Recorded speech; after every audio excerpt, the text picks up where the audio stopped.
नमस्कार मित्रों।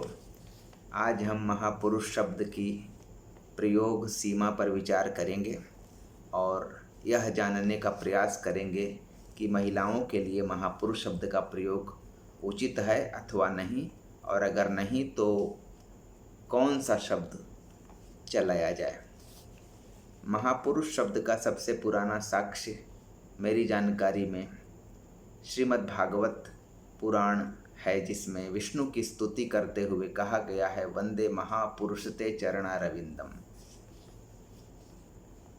महापुरुष का मतलब है महान पुरुष। पुरुष क्या है?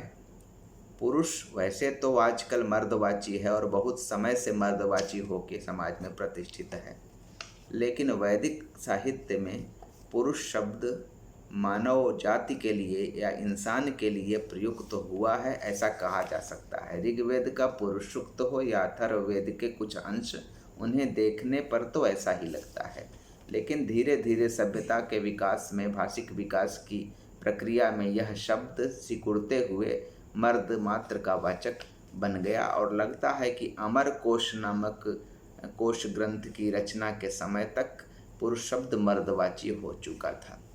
तभी तो पुरुषांग और पुरुषायित जैसे एकांत मर्दवाची शब्द समाज में चलने लगे। सांख्य दर्शन में पुरुष शब्द व्यापक है, चेतन तत्व का वाचक है, और पुरुष के सामने प्रकृति नामक एक तत्व है जो जड़ तत्व का वाचक है। तो पुरुष शब्द कैसे इतना सिकुड़ कर छोटा हुआ, यह तो एक अलग शोध का विषय है, लेकिन यहाँ हम इतना ही निवेदन करना चाहते हैं कि पुरुष शब्द एक बार जब सिकुड़ कर मर्दवाची बन गया, तब महापुरुष शब्द का विकास हुआ। महापुरुष मतलब महान पुरुष, यानी महान मर्द, क्योंकि तारानाथ तर्क वाचस्पति ने वाचस्पत्यम में यह लिखा है कि महापुरुष शब्द के दो अर्थ हैं, श्रेष्ठ नर और नारायण यानी विष्णु। तो स्त्रियों के लिए, महान कार्य करने वाली स्त्रियों के लिए कौन सा शब्द चलाया जाए, यह एक बड़ा सवाल हो जाता है। भाषा में स्त्री के लिए जगह का सचमुच बहुत बड़ा अभाव है। पुरुषों के लिए पुरुषोत्तम शब्द हैं, लेकिन उसी तर्ज पर नारियोत्तम शब्द नहीं है। महापुरुष की जगह क्या हम महानारी शब्द का प्रयोग करें महान कार्य करने वाली स्त्रियों के लिए?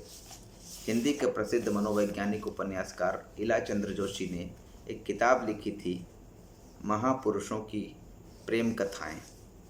उसमें उन्होंने नारियों की भी प्रेम कथाएं उद्धृत की थी, लेकिन भूमिका में यह स्वीकार किया था कि मेरा जो ये नामकरण है वह ठीक नहीं है, क्योंकि इसमें महानारियां भी हैं।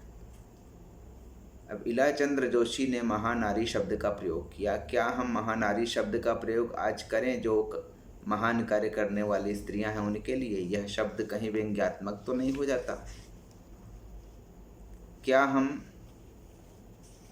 एक दूसरे तरह से प्रयास करें कि पुरुष शब्द की जगह आत्मा शब्द या व्यक्ति शब्द का प्रयोग करें, और महान कार्य करने वाले पुरुष या स्त्री के लिए महात्मा या महान व्यक्ति का प्रयोग करें? जिस तरह से महात्मा गांधी, महात्मा फुले कहा जाता है, उसी तरह से महात्मा मीरा और महात्मा टेरेसा क्या हम कह सकते हैं? इसका जवाब देना इतना आसान नहीं है, क्योंकि भाषा एक सामाजिक संपत्ति है, एक सामाजिक प्रक्रिया है। जब तक समाज की मुहर किसी शब्द प्रयोग पर नहीं लगती, तब तक वह भाषा प्रयोग का हिस्सा नहीं बनता, यानी भाषा का अंग नहीं बनता। तो इस प्रश्न का भी उत्तर वक्त को देना है। व्यक्तिगत रूप से हम कोशिश तो कर सकते हैं, लेकिन सामाजिक मुहर की हमें प्रतीक्षा करनी पड़ेगी। श्री शब्द पहले व्यापक था, जैसे स्त्री के लिए भी और पुरुष के लिए भी यह शब्द चलता था। श्री सरस्वती नमः, श्री विष्णवे नमः, दोनों तरह के प्रयोग होते थे। लेकिन धीरे धीरे आज हम हिंदी में समझ रहे हैं कि श्री शब्द पुरुषवाची है और स्त्री के लिए श्रीमती, जबकि हकीकत यह है कि श्रीमान का स्त्रीलिंग है श्रीमती, श्री तो लिंग निरपेक्ष है, स्त्री पुरुष दोनों के लिए। तो इतिहास ने यह धारा बदल दी। श्री शब्द को जिस तरह से संकीर्ण बना दिया, उसी तरह से पुरुष शब्द को बना दिया, और बना दिया तो बना दिया। अब हम पीछे लौटकर महापुरुष शब्द का इस्तेमाल, पुरुष शब्द को व्यापक मानते हुए स्त्रियों के लिए भला कैसे कर सकते हैं, एक नए शब्द का इंतज़ार है। अथवा हम व्यक्तिगत स्तर पर कोई कोशिश करें और यह भी कोशिश करें कि समाज की व्यापक सहमति उस पर बने। इस तरह से महापुरुष शब्द का प्रयोग महिलाओं के लिए उचित तो प्रतीत नहीं होता, लेकिन किसी नए शब्द पर सहमति बनाना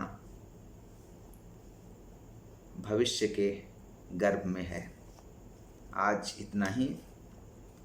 जल्द ही किसी नए विषय पर आपके सामने प्रस्तुत होऊंगा। तब तक के लिए नमस्कार।